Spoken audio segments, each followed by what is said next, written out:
Guys, we're back in the winner's circle on the second floor of the New England Motorcycle Museum with one of the hottest motorcycles that Honda ever made. This is a 1980 CBX 6-cylinder Honda. I had one of these. I had an 81 when I was junior's age, about 25 years old, and what a spectacular motorcycle. This one here, we've had quite a few come through the museum and through the shop. This one is the lowest mileage one we've ever had, and the lowest mileage one I've seen come up for sale ever. It has 2,150 miles on it. We bought it from the estate of the deceased owner who owned it since it was brand new, one of our clients. Check out the odometer on it, 2,150 miles. And this bike is 100% original, right down to the tires. 99% original. We just put a brand new chain on it. We put a top of the line gold chain on there because, well, we had to. So the original one was just not that pretty, but those are the original tires on this bike. I've got a 3-page work order here. I'll go over it with you in a second, but to find a 45-year-old CBX in original pristine condition, it's a unicorn. It's something that you don't see very often. And the sun's coming through the window right now. So come around this side. Hopefully the camera will pick up just how lustrous the paint job is on this thing and the metal flake in it. And it just shines absolutely gorgeous. All the paint on the forks here and the tank is all original. The original Comstar mags are absolutely beautiful. The chrome's beautiful.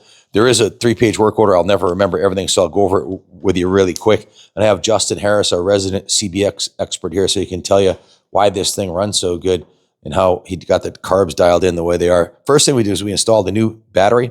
Bike had been sitting a little while. The owner had deceased, so we put a brand new battery in it and a battery tender lead so it can be plugged in. Then he dropped the engine forward, removed the carb rack, completely disassembled the carbs, and went through it and rebuilt them completely. I'll let him explain that. He also installed a new uni air filter on the original air filter cage, cleaned the air box while the carbs were off, lubed the throttle and clutch cables, lubed the tachometer and speedometer cables, rebuilt the front brake master cylinder with a rebuild kit, removed the master cylinder reservoir and resealed it with the new O-ring, rebuilt both front brake calipers and bled the brakes with DOT4 fluid. He adjusted the front fender. It was close, just need a little bit of adjustment. The rear brake master cylinder was rebuilt. He rebuilt the rear brake caliper, bled with DOT4 brake fluid, removed the chain, cleaned the sprockets front and rear, and installed the new gold 530 X-ring chain. Performed an oil and filter change with Spectro 1040 and high flow oil filter. Aired up the front forks to 10 PSI on both sides. Adjusted the cam chain, both front and rear. Set the tire pressures to 36 PSI front and rear. And again, those are the original date code tires, the ones that came out of the factory with. The fuel tank was removed and soda blasted, clean on the inside. Rinsed the fuel tank with acetone and Caswell lined the fuel tank. Installed a brand new old stock Honda Petcock and filled the tank with 2 gallons of VP94 ethanol-free fuel. He inspected all the fluids again. After a test ride, everything was perfect. The seat was treated with a leather cleaner and conditioner. And while the fuel tank was off, he polished the frame rails and underneath the tank so it looks as nice as the frame rails you see on the side. Underneath the seat, the bike looks brand new underneath the seat. In the tool pouch back here, it actually has the original 1980 Honda air gauge back there, and everything back there is in brand new condition. Then it went through the detail shop for a full rotisserie detail. The tank was polished, buffed, and waxed. All the paint on the frame, all the paint and service were buffed and polished. All the chrome was buffed and polished. All the aluminum was polished also, and every square inch of the bike was cleaned. It was steam cleaned and hand washed, and that's about it. It's an absolute diamond. Justin is our resident CB expert. Justin, this is a pretty big project doing a carb rebuild and clean on these. Want to give us a rundown on how it's done? Yeah, this might be the most complex set of carburetors ever put on a motorcycle. There's 6 individual carburetors. In order to get them out, we actually have to drop the engine forward, remove the exhaust mounts really carefully. Once the engine's dropped forward, you can remove the carburetors out of the body here. Once the carburetors were out, we split each carburetor into individual carbs. We split the whole rack apart, removed all the choke blades, replaced every single O-ring in between all of these carburetors. There's 24 O-rings that go in between all these carbs. Those were all replaced. The main jets were taken out, cleaned. The emulsion tubes were removed, cleaned. The pilot jets are pressed in on these carburetors, so we actually have to drill and tap the pilot jets, and I made a custom extractor to extract the pilot jets out of them. Once the pilot jets were out, I cleaned all the passages. I micro-drilled the pilot jets, which is why this bike runs so phenomenally smooth, and then reassembled basically the whole carburetor assembly as one. Once the carburetors are reassembled and back in the bike, I synchronize them to perfection, so the bike runs really well. There's no clutch basket chatter or anything like that. It runs as smooth as it did out of the factory, and probably better because we micro-drilled the pilots. They're notoriously too lean out of the box. These have 35 size pilot jets, where really they should have a 38 or a 40. We micro-drilled them to a 40. So it runs great. What I'm going to note too is, as soon as I started this up, I knew this was a set of carbs that was done by someone who was the apprentice of the Manic Mechanic. For 2 years, Manic Mechanic taught him all the tricks of the trade and everything there is to know about tuning these classic 6-cylinder super bikes. And Justin, before he got here, also had made a name for himself as a turbo expert. He had turbocharged not only a CBX like this, but multiple classic CB750s, everything from a brand new 2025 Gas 700 to a 1970s Honda CB750. And he's a highly skilled, technically astute A-Tech that has the ability to do this. There's a huge difference over the set of carbs that were done right versus ones that are not. This bike pulls like a freight train right off idle. You don't have to be on the choke long because the pilot jets are perfectly tuned, and it runs like a brand new motorcycle. Unfortunately, he just finished the bike last week. It just came out of the detail shop and it snowed out, and there's no way on God's green earth I'm taking this thing out on the salty roads. I would die a little inside if this thing got salt on it. It's just far too nice.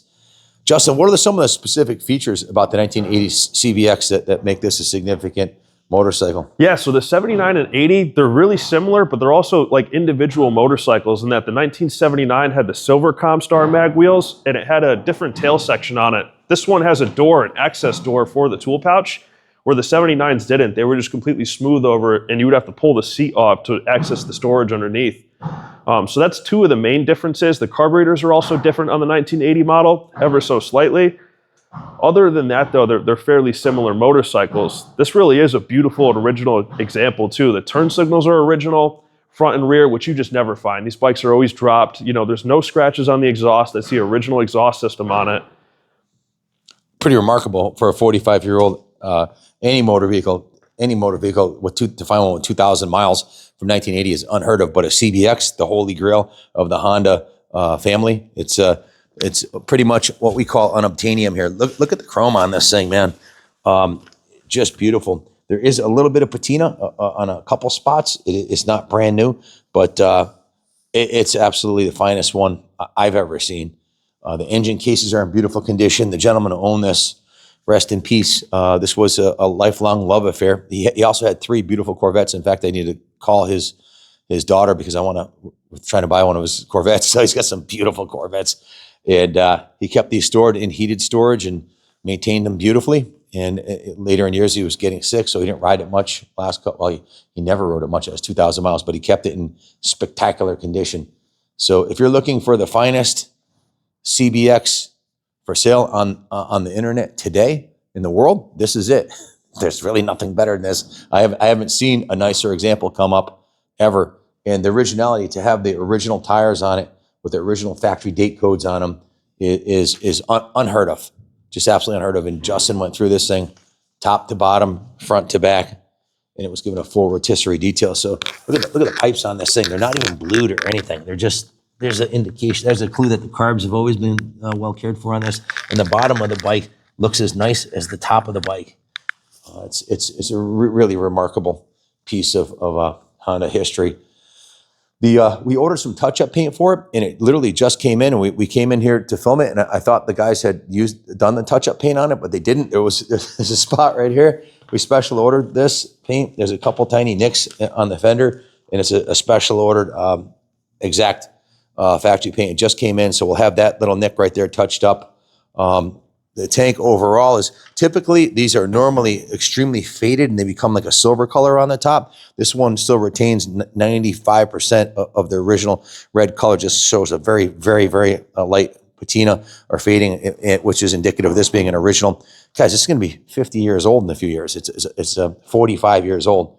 The original upholstery on the saddle is beautiful. All the chrome is beautiful. A lot of times the decals and the racing stripes will get like chipped or worn out. The side covers are beautiful. Come around this side here. The chrome on this pipe is in beautiful condition. It shines literally like brand new. The chain is brand new. The Comstar mags are super clean. I mean, all the evidence is here. This is 100% original Concours quality. That means Concours quality means it came from the original Concours de elegance. It's a French word, and it means that this bike is as good as the day it came out of the showroom. It's if this bike was judged, it would probably in an AMA show, it would be a 99 or 98 point bike. It's that nice. So it's the only it doesn't have the original chain on it, and it does have that little tiny nick in the front fender. If you come around this side, Tyler, check this out. This has the original factory idiot stickers on here, which are normally power washed off. Has a helmet holder sticker, has the drive chain caution sticker. This sticker right here, the emissions sticker, everything is there. Look at this. It's all there. The aluminum on the engine is beautiful. There's no leaking seals anywhere. No, it's a diamond. So this CBX sticker right here, the little top of the gold strip there, there's a little piece that must have blown off or something. I don't know, but it's all 100% original and the finest one I've seen yet. Justin, do you have any other? Yeah, I think Tyler's zooming in on it right now. These shocks are original, which is remarkable to see because these always get blown out. It has the original adjustment knob on the bottom, and all that works perfectly too, which is just super hard to find. Usually, they just stop working and people would replace these shocks. It's really hard to find one with original shocks. So to find one that has it and they're not blown out, it's just remarkable. Also the gauges too. You zoomed in on them to show the mileage earlier, but there's no fading on these gauges. Normally they fade to like a pinkish color, all the needles, but it has like the original orange finish to it, which is just super hard to find. And like I said, Justin wrote it, I wrote it. It is a spectacular riding motorcycle, and he's got it tuned. It actually runs better than it did brand new stock. That when you talk about a Concours level motorcycle, it has to be as good as brand new. And this one actually runs better than new. If you're gonna ride this thing, if you want to buy this bike and turn it into a daily rider, we'd put a brand new set of tires on there for you before we ship it. But we would never take, when you have a 45-year-old classic, it'd be a crime to take these tires off of it because they are date coded from the factory, and it's proof that this is a 100% original motorcycle. That is the proof, because odometers can be messed with, but you can't find a 45-year-old tire that looks like brand new like these, and they're not. Justin, what's the condition on tires? Oh, I mean, they're greater than 50% tread. The front one's brand new. It's 80+% tread on it. And there's no dry cracking either on them. That's what I was looking for. And when you examined it, you didn't find any dry rot on them. No. I've got tires that are 6 years old in the stock that are dry rotted already. I don't know how I was using and it's also an indication of how he stored it and how he cared for it and the chemicals he put on it and everything, if any. Come around this side here. I want to show you the 1980. This is the sticker on the frame. Usually those get all scratched up from the cables and everything. This one looks factory fresh. So I have one more thing I want to point out. This bike under this side cover here has the original owner's manual behind it. Just another proof that it is an all original bike. These side covers are made today, they're reproductions, but none of them will have the original owner's manual behind the side cover like this bike will. Here's the battery tender lead that Justin installed, and there's the original sticker. And I want to point out most of those will get scratched to hell by the boot or by the passenger shoe or the rider's boot. So, yeah, you get the idea. It's the finest one we've ever had here at the museum. It's absolutely an investment quality museum piece, and it will be on the third floor of the New England Motorcycle Museum. It's 3 weeks before Christmas. I don't know if you've been naughty or nice, but if you feel you've been good all year and you deserve the finest CBX to add to your collection, well, your ship just came in. It's going to be auctioned off to the high bidder on eBay, or you can call the shop at 860-454-7024 and talk to my son, Kenny Jr., and he'll take care of you. We can white glove ship this right to your door anytime in the next week or two. We could have it at your house anywhere in the country. We ship countrywide, so it'll probably take a couple weeks. Anyways, I'm sure we can get it to your door before Christmas. So, Yeah, this would be imagine finding this under the tree for Christmas. Oh man. Yeah, so great job on it, Justin, and rest in peace to the original owner, but we're going to find a forever home for it. Love to keep it here at the museum. You're welcome if you buy it and you want to leave it here for the winter. We'd love to put this in the centerpiece of our Honda section on the 3rd floor. So thank you for watching. God bless America.